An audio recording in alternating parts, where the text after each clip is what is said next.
Hey everybody, in the following video, my wife Jessica is going to show you 5 steps to progressing pigeon pose. It's simply one of the best ways that you can go about loosening tight hips, loosening up tight IT bands. And those are the things that make you just feel like crap. So watch the video, follow along, and go through the 5 steps because one of them is going to be perfect for you to help you relieve tight hips and make you feel great. I'm going to show you 5 progressions to pigeon pose.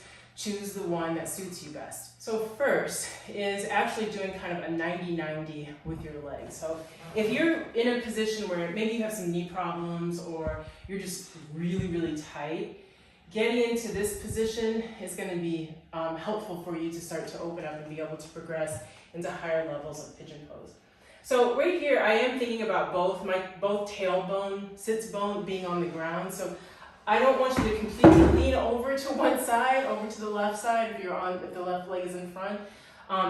So try to find a little bit more evenness when you're in here. You'll really feel that helping the opposite leg as well. Then number 2 is to simply take the front leg and make it at more of a 90-degree angle. So right here. So now you're starting to get into a position where this is where the front leg should actually be positioned in pigeon pose. You can also take the right leg or the opposite leg back slightly. So now you're starting to really work more into the pigeon pose position. The other thing you'll see me trying to work with is making sure that the front of my hips are as even as possible to one another, right? So this is like a little bit far back for me. So even if I went just here and was able to actually work this front hip forward while keeping the tailbone a little bit closer to the ground, that's where the hips are parallel with the parallel line of my front leg. So that's kind of what you're going for. Then by lifting, this is number 3, by lifting and putting that foot or that leg onto yoga blocks. So now we're going to start to feel the activation that actually happens when we're doing a full pigeon pose on the underside and on the external rotators on that leg that's lifted. So again, you're really still trying to work to keep the front of the hips parallel to the leg. You can still begin to place your hands on the ground if you want to. Having a little bit more lean forward will actually help you feel more like that pigeon pose. So you have your hands down, leaning forward just a little bit, you'll really start to feel the activation there. Number 4, you can use yoga blocks for your hands if you want to. So if you want to place your hands on yoga blocks and take that back leg back. So now we're going into more of the pigeon pose position. I had my heel a little close to my hip.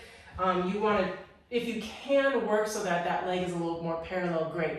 But in pigeon pose, now that I'm kind of in the position, you can see that if I was just to relax, that the right hip can sit really far back.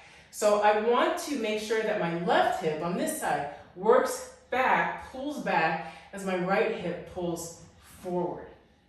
So that's one of the things that I see a lot in pigeon pose is that we have those hips that are kind of sitting kind of off of one another. And so you really want to be able to pull one and then have the other one come forward, okay? So that's number 4, I believe. And then number 5, I'm gonna go for it. Placing your leg on your yoga blocks, getting into the pigeon position to here. Now this one is definitely an advanced position. You should feel it a lot in that opposite hip. And you're trying to pull one hip back while pulling the other one forward. Those are your 5 positions. Choose one that works for you.